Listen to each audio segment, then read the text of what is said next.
आज क्या देख रहे हैं? ये भी गहरी निद्रा में सो रहा है। अब इसे तो हमें जगाना पड़ेगा, इसे जगाना पड़ेगा। चले इसके साथ। मामा मारीच, मामा मारीच कौन है बे? लगता है इसे वो गर्जना सुनानी पड़ेगी जिससे अबलाओं के यहाँ गर्भ गिर जाया करते हैं। मामा मारी, मामा मारी, मामा मारी। चुआर चुआर चुआर। यहाँ देखो। हाँ महाराजा। हाँ बिराजी।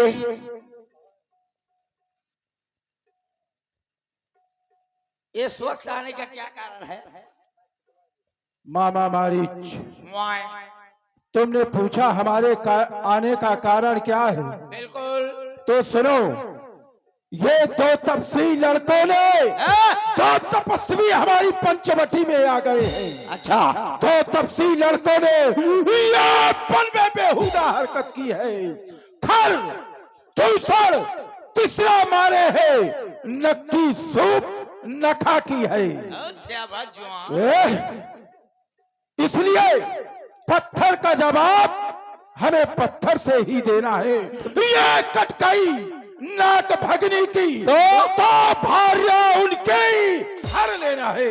इसलिए तू चलकर, तुझे करना क्या होगा? क्या करना है? तू चलकर माया मृग बन जा और मैं बाबाजी बन जाऊंगा। फिर उन्हें राम लखन को बहका देना और ये मैं सीता को हर लाऊंगा। ना पुत्र ना, क्या? मैं न जाऊंगा। क्यों नहीं जाएगा? क्योंकि जब मुझे आज भी याद है, जब मैं विश्वामित्र के यज्ञ विध्वंस करने गया था तो यही राम बिना नोक का बाण ऐसा मारा था कि मैं 100 योजन दूर गिरा था। मुझे आज भी याद है महाराज। विश्वामित्र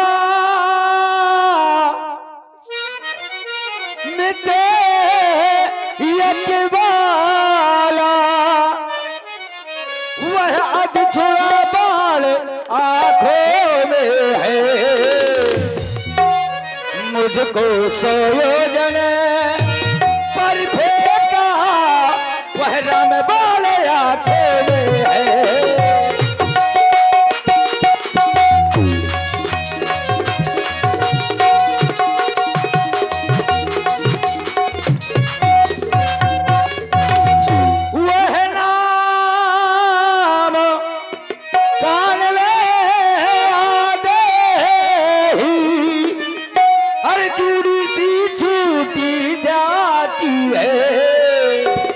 बरसों की चोट आज महाराज आज उखड़ती जाती है।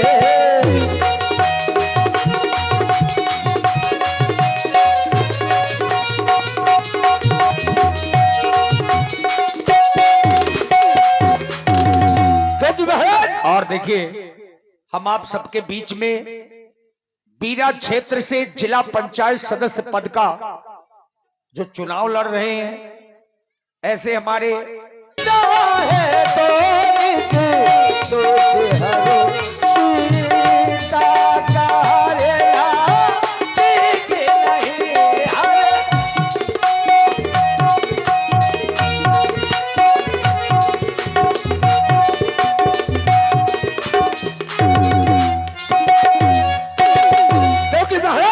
अच्छे कर्मों के करने से घर में प्रकाश हो जाता है और बुरे कर्म के करने से घर का विनाश हो जाता है।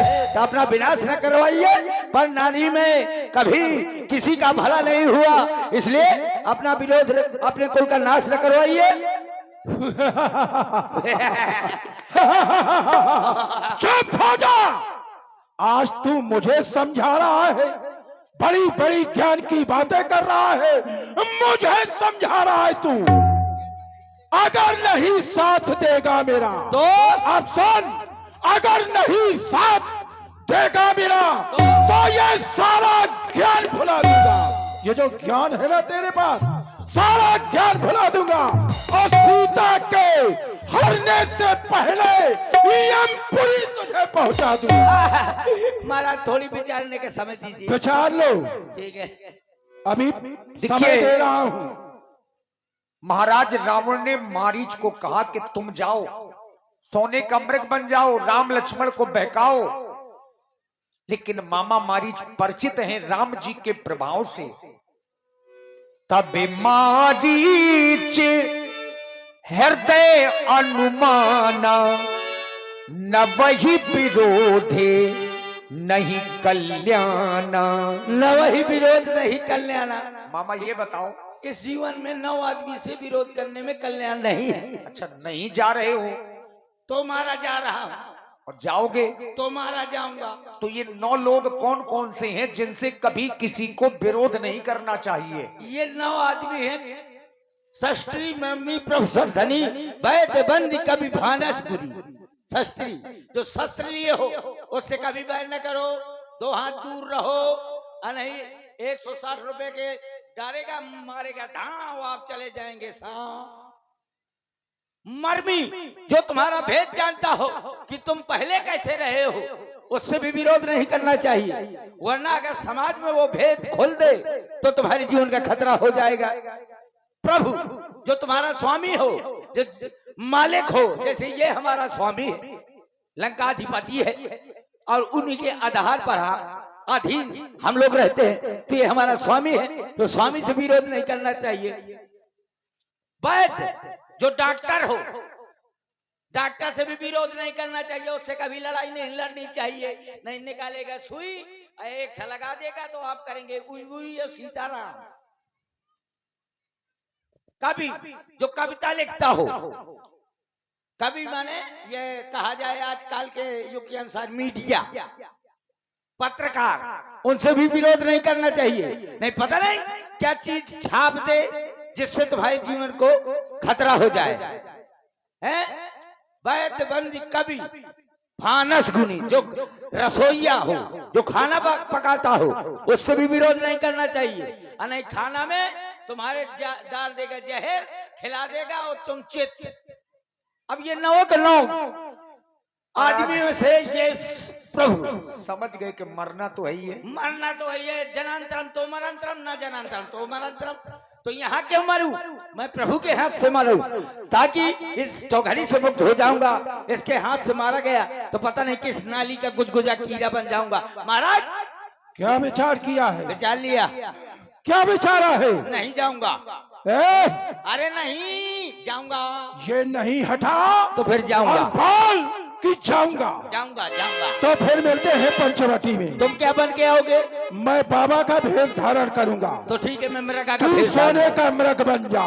चलो उतने में सीता को हार लाऊंगा मैं। चलो मैं जा रहा हूँ, सोने का मृग बनूंगा। चलो हो